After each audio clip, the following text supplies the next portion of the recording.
Assalamualaikum warahmatullahi wabarakatuh. Alhamdulillah, hari ini kita bisa melaksanakan kegiatan pembelajaran kembali dengan materi yang berbeda. Materi hari ini yang akan saya sampaikan adalah kesebangunan dan kekongruenan. Apa sih itu sebangun? Apa itu kongruen? Nah, yang hari ini pertama akan saya sampaikan adalah kesebangunan bangun datar dulu. Nah, sebelum kalian mengetahui apa itu kesebangunan, saya mau menyampaikan bahwa bangun datar itu bisa dikatakan sebangun. Syarat yang utama sekali itu bentuknya harus sama. Jadi kalau mau membuktikan apakah dia sebangun atau tidak, lihat dulu dari bentuknya.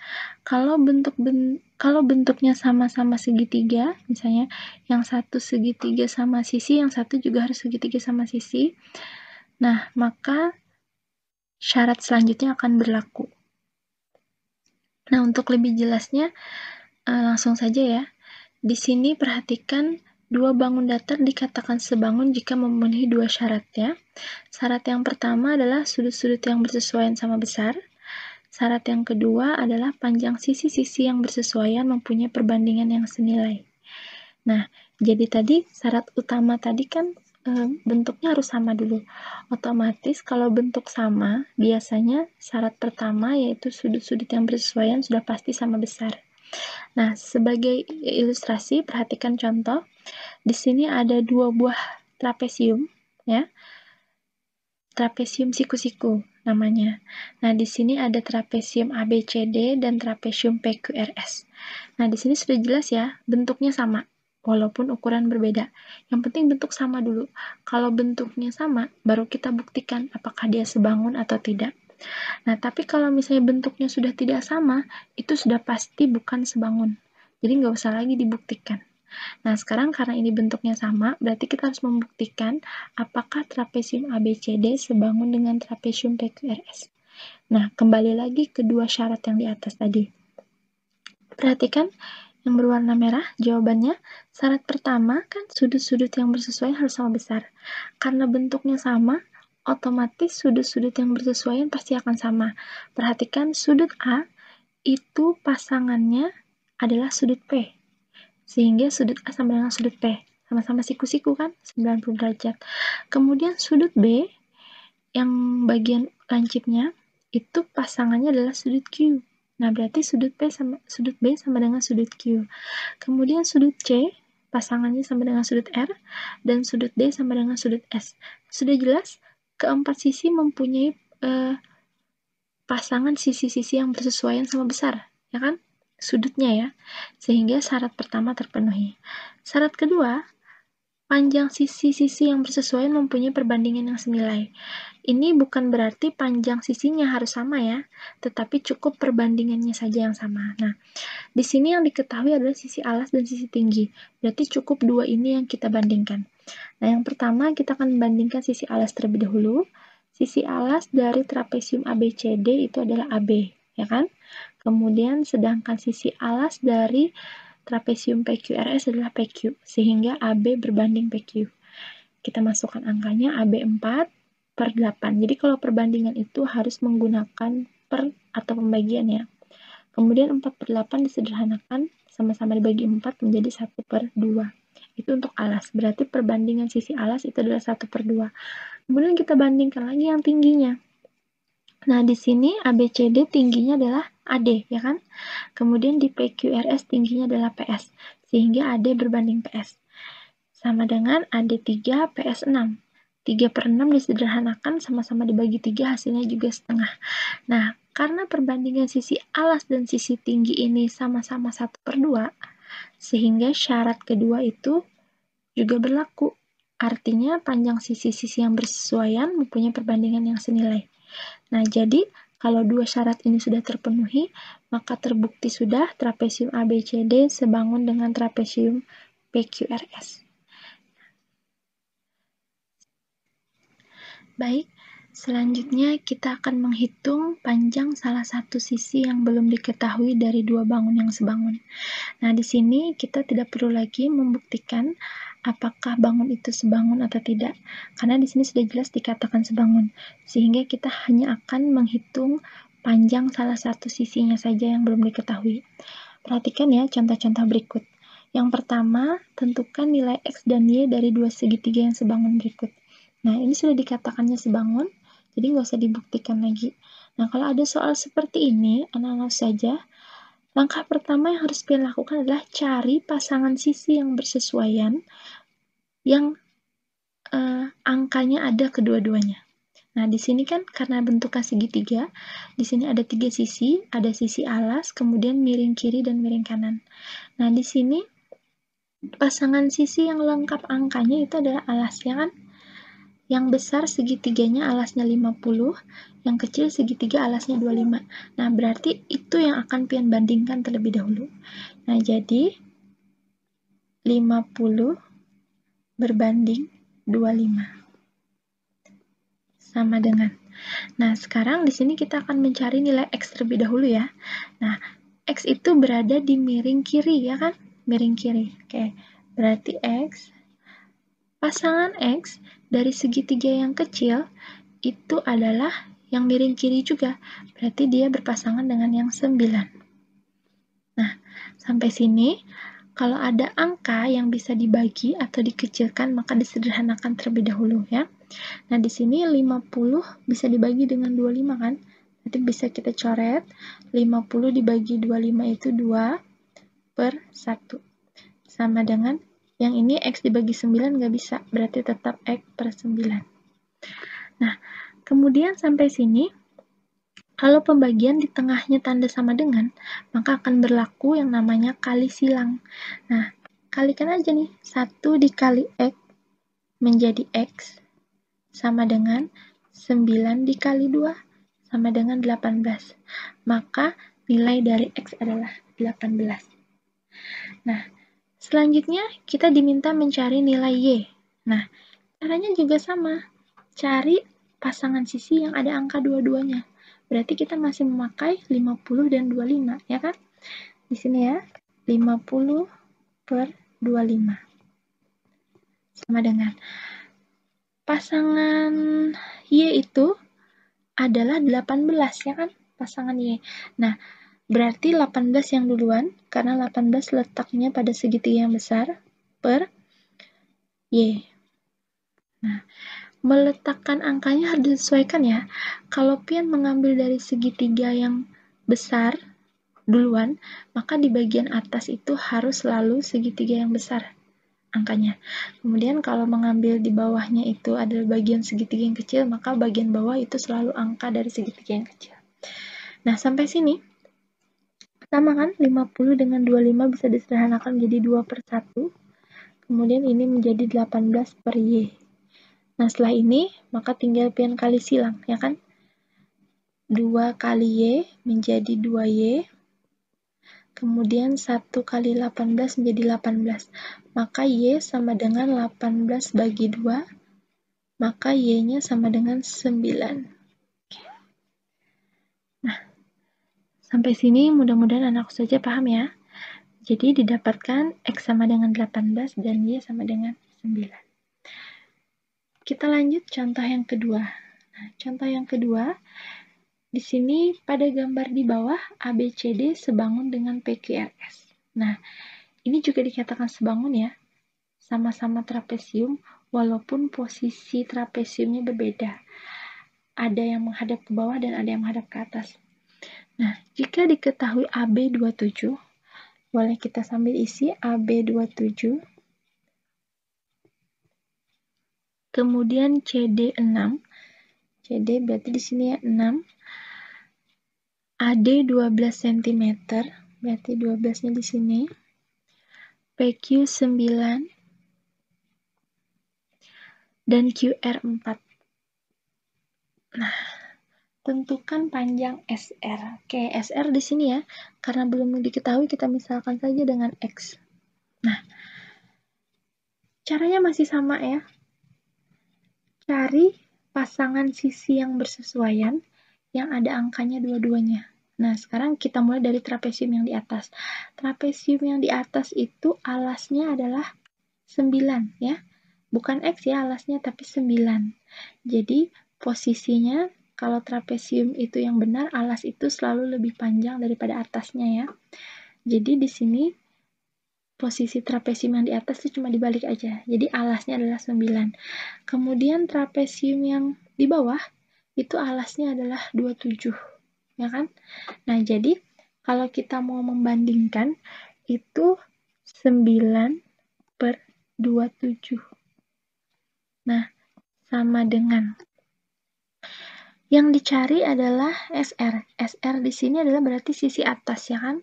Sisi atasnya untuk trapesium yang di atas itu adalah X. Nah, berarti SR per kemudian trapesium yang di bawah itu bagian atasnya adalah 6. Nah, jadi 4 dan 12 tidak terpakai ya. Ini pengecoh saja.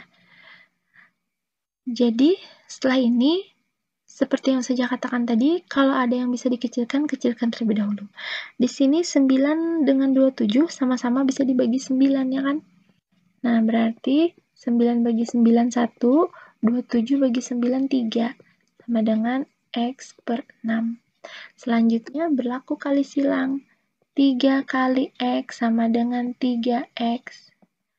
6 kali 1 sama dengan 6, maka X-nya sama dengan 6 bagi 3 sama dengan 2. Oke, jadi jawabannya 2 cm. Paham ya anak-anak saja? Kita lanjut soal yang ketiga. Nah, gimana ya Ustazah kalau gambarnya itu cuma satu? Jangan bingung. Nah, perhatikan. Dari segitiga di samping, hitunglah AD dan CE. Ya, AD dan CE. Oke. Kalau saja misalkan AD dengan X, maka CE itu adalah Y. Ya kan? Nah, di sini, kalau gambarnya seperti ini, maka Ustazah sarankan gambar terlebih dahulu adalah gambar utamanya. Di sini gambar utamanya adalah segitiga ABC, ya kan? Kalau saja gambarkan segitiga A, B, C. Kemudian alasnya AB 8. Kemudian panjang AC. Nah, panjang AC di situ adalah ada 4 dan X. Berarti AC-nya adalah 4 tambah X. Nah, kemudian BC itu sisi miring yang di kanan itu ada angka 5 dan Y. Berarti di sini 5 tambah Y. Nah, itu adalah sisi miring di kanan. Nah, kemudian tadi kan syarat kesebangunan itu bentuk atau gambarnya harus sama ya kan? Sekarang anak-anak saja cari di dalam segitiga itu yang bentuknya juga segitiga. Ketemu nggak? Ketemu ya di bagian atas ini nih. Nah, itu ya kan? Kalau yang bagian bawah itu bentuk trapesium. Berarti segitiga yang satunya itu ukurannya lebih kecil. Alasnya DE, ya kan? Jadi segitiga DEC.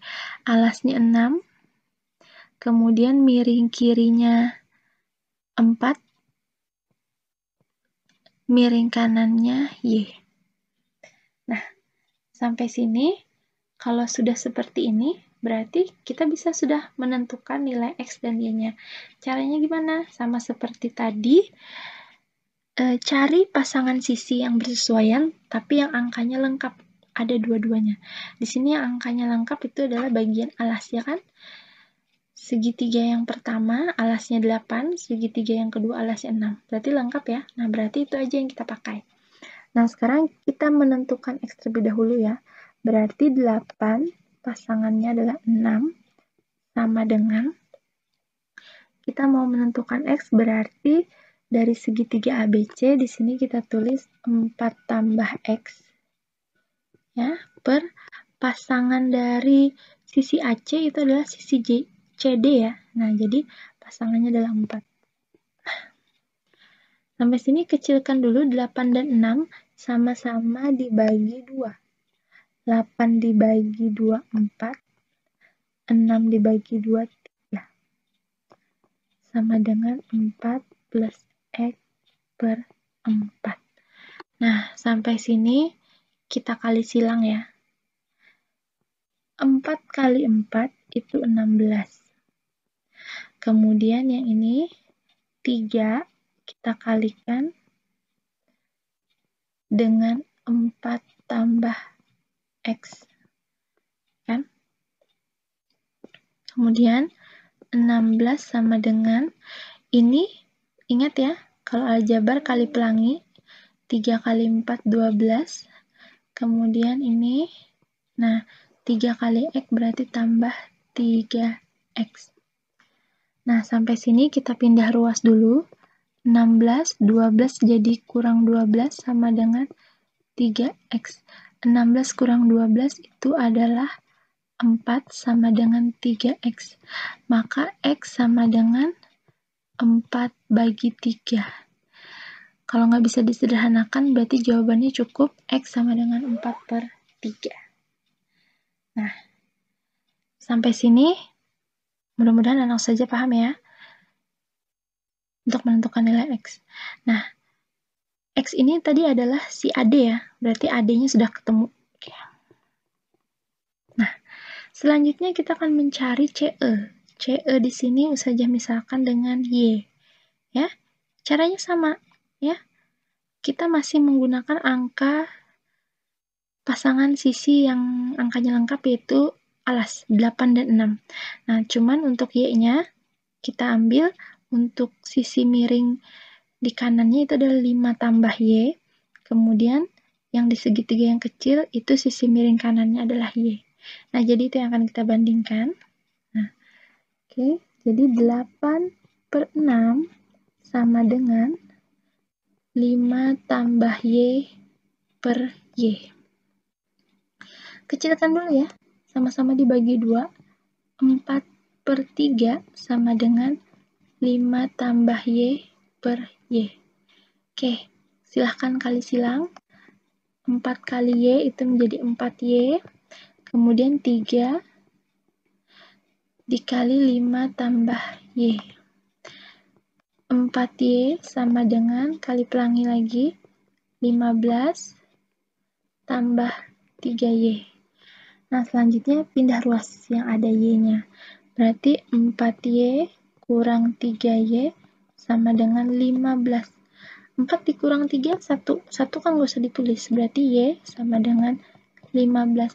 Y di sini adalah CE. Nah, berarti CE-nya udah ketemu. Oke. Selanjutnya, soal yang keempat. Nah, perhatikan dari gambar di bawah ini, hitunglah nilai A.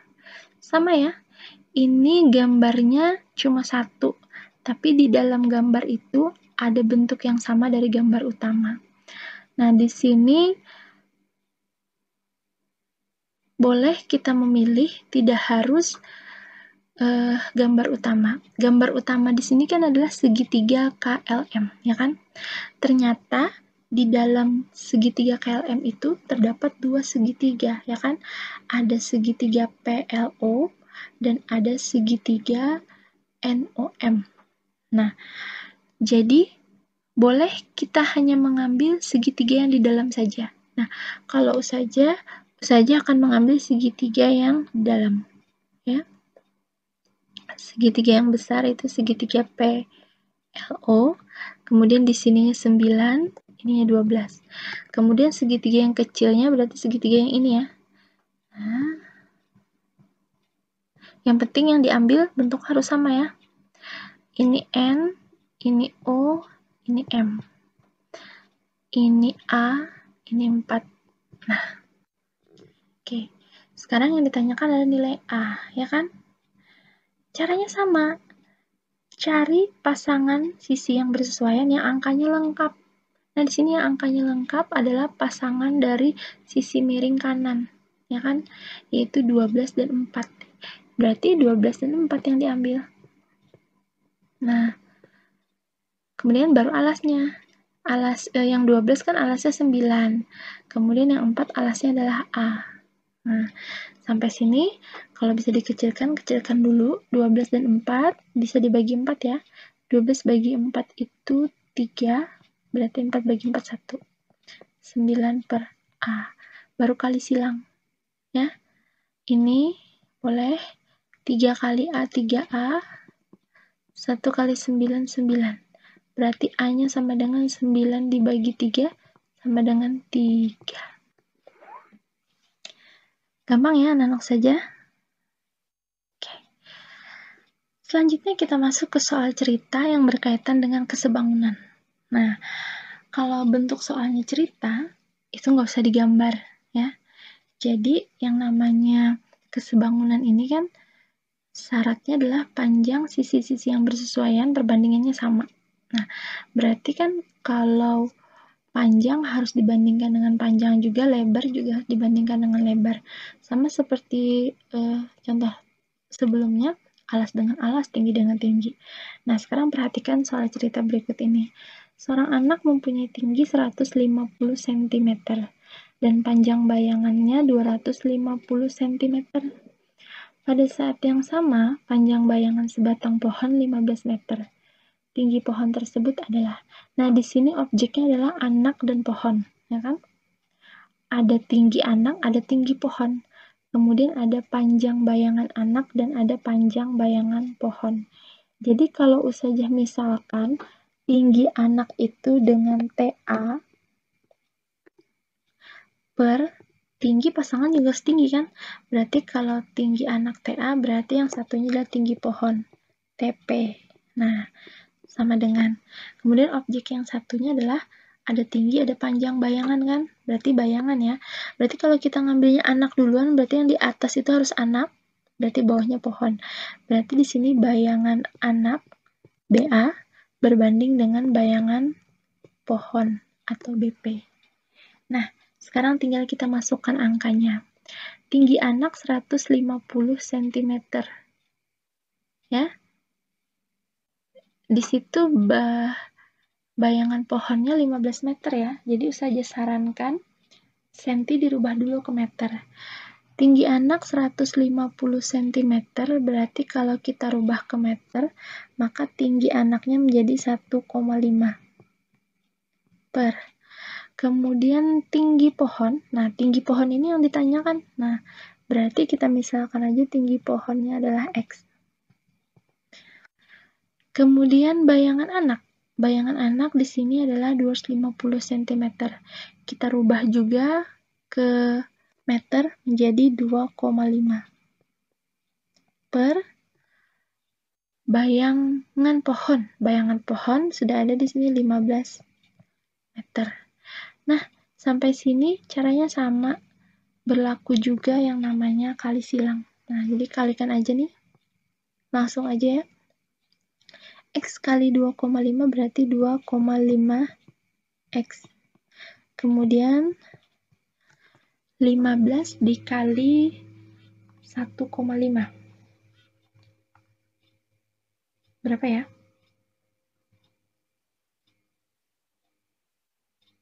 22,5. Nah, maka X-nya 22,5 dibagi 2,5 sama dengan 9 meter.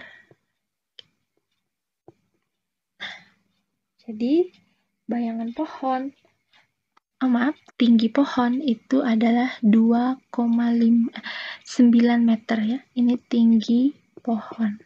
Oke.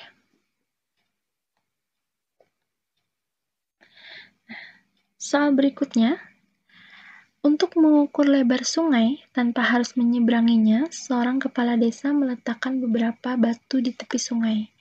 Batu tersebut diberi huruf A, B, C, D, seperti tampak pada gambar.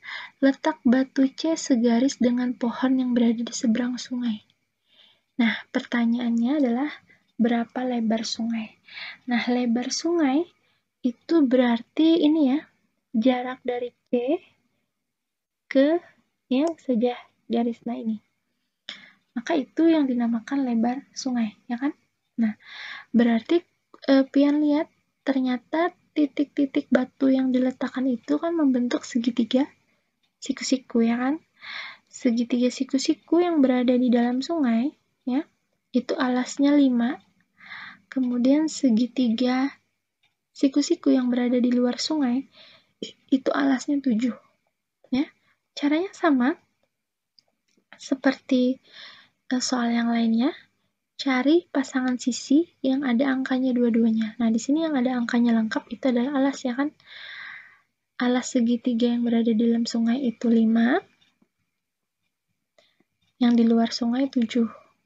Nah, kemudian sama dengan tingginya. Nah, tingginya itu berarti lebar sungai tadi ya. Tingginya itu kita misalkan saja ini adalah X. Nah, berarti X per kemudian tinggi yang segitiga di luar sungai itu tingginya adalah 14. Nah, berarti 14. Nah, sampai sini kalau ada yang bisa dikecilkan boleh dikecilkan. Nah, masalah mengecilkan, angka itu bisa dikecilkan jika posisinya berada di atas dan di bawah atau berada di samping. Kalau misalnya dia berada di atas sama-sama dengan di samping atasnya, atau kalau dia berada di bawah sama-sama dengan samping bawahnya. Nah, perhatikan di sini 5 dan 7 nggak bisa disederhanakan kan? Nggak bisa dicoret ya. Tapi di sini bisa disederhanakan 14 dan 7. Ya. Jadi, di sini saya coret 14 dengan 7, maka di sini 5 per 1, ya kan? Sama-sama dibagi 7 ya.